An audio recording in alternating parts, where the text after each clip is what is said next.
Hola queridos medievales, les cuento que el peso de la violencia, el temor del sexo y de la muerte suscitaban en todo el mundo una sorda culpabilidad. Entonces remitían a las relaciones personales con lo sagrado. La relación individual con la esfera divina se convierte en efecto en preeminente cuando el cristianismo triunfa sobre el paganismo.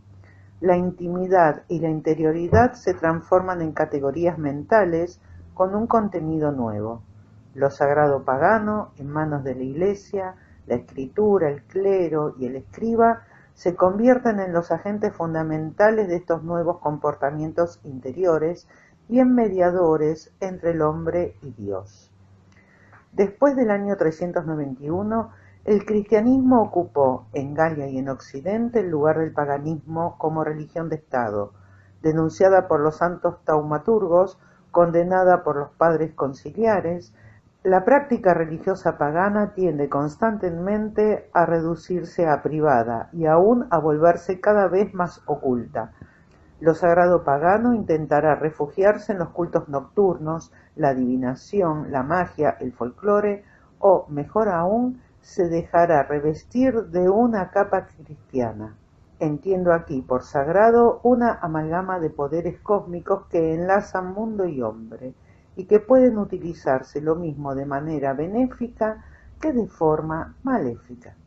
Las lamentaciones de los obispos y los clérigos a causa de la persistencia de las prácticas paganas son constantes, y esto hasta el siglo X cuando menos, con mucho más razón cuando se trata de regiones como en el norte de la Galia, Frisia o Sajonia, recientemente conquistadas. Hay un conjunto de prácticas privadas que se mantienen casi intactas, y durante más de 5 siglos sin tener en cuenta las fiestas públicas paganas como la del día 1 de enero, que sobrevivió durante mucho tiempo. La angustia por el futuro perpetúa la tradición de la adivinación romano-germánica. Una corneja que vuela graznando a la izquierda le anuncia al viajero que su desplazamiento será fortunado. Unos granos de cebada arrojados sobre las cenizas calientes del hogar y que empiezan a saltar por el aire significan un gran peligro. El estudio atento de los estornudos o de los excrementos de caballos y bueyes permite detectar, por medio de las emanaciones de sus fuerzas, cuál será la buena o mala fortuna de la jornada. La adivinación puede asociarse también con la evocación de los muertos. Los adivinos se sentaban por la noche en una encrucijada sobre una piel de toro con el lado sangriento vuelto hacia el exterior para que los demonios se vieran forzados a salir del suelo, en un espacio sagrado constituido por el cruzamiento de los caminos. En medio del silencio nocturno recibían estos adivinos misteriosas comunicaciones de los espíritus de los difuntos, lo que les permitía prever la solución de tal o cual conflicto o la causa de una catástrofe. También hubo una larga supervivencia de la utilización de las mujeres como médiums. Las filidas celtas pasaban por ser capaces de adivinar e interpretar oráculos sobre batallas futuras. Entre los germanos tenían en su poder las escrituras rúnicas que los vikingos seguían utilizando aún durante los siglos IX y X. La palabra rune quiere decir secreto, pero también tierna amiga. La asociación entre el secreto, la mujer y el misterio de la escritura revela hasta qué punto el sexo femenino encubre riquezas desconocidas. Cada letra era un receptáculo de los secretos de los dioses. Las runas grabadas en palos se sacaban al azar por una mujer, la volva. Incluso después de la cristianización se las seguía considerando eficaces. Más aún, esta práctica se había cristianizado hasta el punto de considerársela a veces como lícita. Se la llamaba sortes sanctorum, la suerte de los santos. De 46 penitenciales conocidos, 26 hablan, sin dar muestras de desagrado, de un tipo de adivinación que consistía en hacer abrir al azar la Biblia por un niño o un clérigo y leer la primera línea que saliera. De esta manera adquiría la categoría de una auténtica profecía. Gregorio de Tours cita numerosos casos de la misma. La predicción del porvenir, hecha mediante los métodos pagano y cristiano, supone siempre un temor ante una fatalidad querida por Dios o por los dioses. En ambos casos la libertad del hombre se reduce a la nada.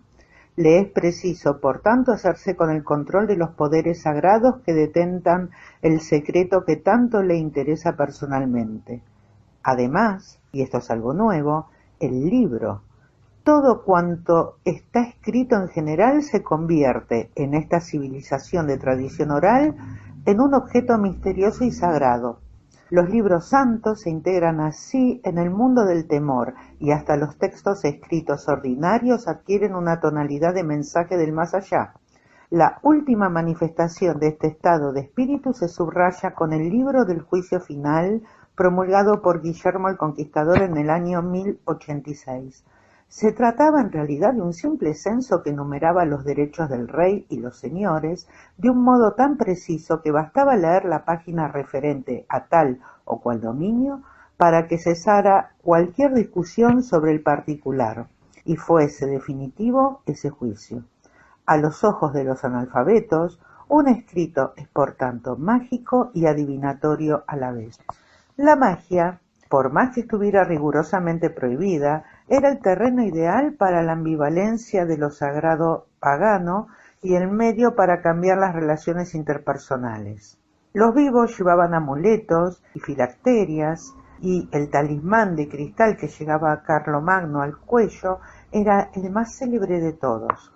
Sobre las placas hebillas de cinturón figuraba un adorno tutelar contra la mala suerte. Se ataban a los brazos y piernas hierbas entrelazadas que servían también de amuletos. Sucedía también que se jurara por los cabellos o las barbas de alguien a fin de ponerse, en caso de perjurio, a salvo de la eventual punición de la fuerza vital brotada de la cabeza. Rábano Mauro nos cuenta que había quienes llegaban inclusive a reducir a cenizas la cabeza de un muerto y, para sanar de una enfermedad, hacían beber una decocción del producto resultante. Se había llegado al extremo de toda una verdadera medicina mágica que aspiraba a captar cualquier efluvio divino contenido en el cosmos. ¿Qué era lo que no se intentaba por salvar a un niño enfermo? Su madre podía, por ejemplo, depositarlo en una encrucijada, en un túnel de tierra cerrado con espinos. El contacto con la tierra madre simulaba el retorno al seno materno. El mundo subterráneo era de algún modo el que quedaba con el mal, y, si el niño dejaba de gritar, estaba curado. Si tenía la tos ferina, se lo depositaba en el interior de un árbol agujereado.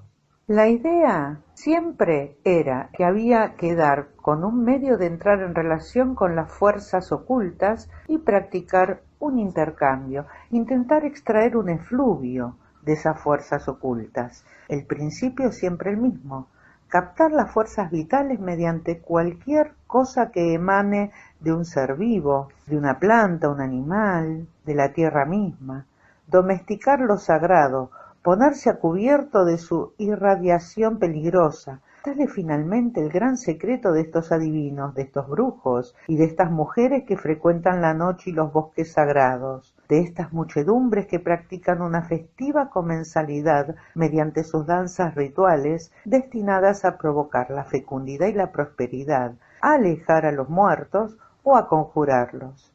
Y a la creación de espacios sagrados nuevos, basílicas y santuarios, el desarrollo del culto de los santos, las procesiones y celebraciones litúrgicas contribuyen a hacer pública la fe. Para privatizar la creencia no había más que dos soluciones: o atribuir lo sagrado maléfico a Satán, o transformar mediante su cristianización lo sagrado benéfico. La imaginación cristiana integró al diablo en su visión del más allá. También se lo integró en la vida cotidiana. El culto de los ídolos se calificó de manifestación satánica. El ídolo mismo era un demonio. Asimismo se presentaron como demoníacos los filtros, los conjuros y todo tipo de magia. Los concilios de Agde en el año 506 y de Orleans en el año 511 condenaron a los adivinos y a las pitonisas poseídas por el demonio. presentados como ilusiones, como seres reales incorpóreos simbolizados por el león y la serpiente, los demonios tenían la ventaja de personalizar las fuerzas oscuras surgidas del cosmos que atemorizaban a los antiguos paganos. Era un adversario al que podía nombrárselo y eso equivalía ya a alterar la relación de fuerzas.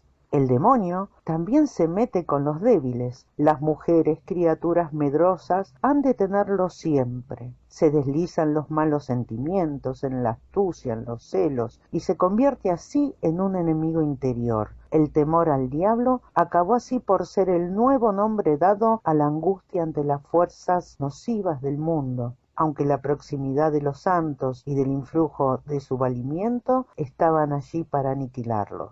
Los ejemplos de cristianización de los comportamientos paganos son muy numerosos. En las colecciones de milagros, un porcentaje importante se refiere a accidentes, enfermedades, en particular parálisis, que afectan tanto a hombres como a mujeres, a veces de alto rango, porque han contravenido el mandato del santo o se han permitido manifestar su escepticismo o incluso han osado ocultar un pecado. Tales milagros de castigo revelan en los interesados una sorda culpabilidad.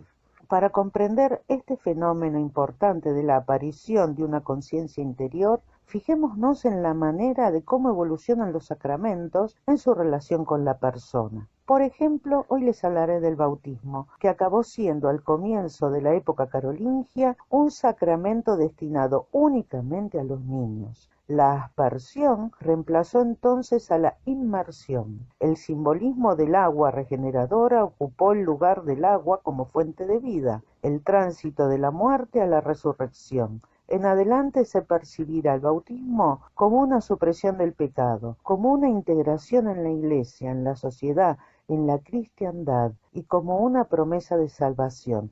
En un cierto sentido, su eficacia vinculante es automática y casi mágica. Y es esta concepción la que explica por qué los padrinos y las madrinas van a quedar ligados como compadre y comadre por un verdadero parentesco espiritual que se convierte en un impedimento canónico para su matrimonio. Porque, de acuerdo con la mentalidad del clero carolingio, se trata de un verdadero incesto. Padrino y madrina eran miembros de la misma parentela que el niño. Ello permitía insistir en el nuevo nacimiento, obra de bautismo, pero al mismo tiempo también debía de impulsar al padre y a la madre espirituales a convertirse en padre y madre carnales, a casarse entre ellos, tanto más cuanto que la paternidad adoptiva era un sentimiento muy fuerte y que, ante las numerosas muertes de la época, sucedía con frecuencia que padrino y madrina acababan siendo tutores del ahijado huérfano.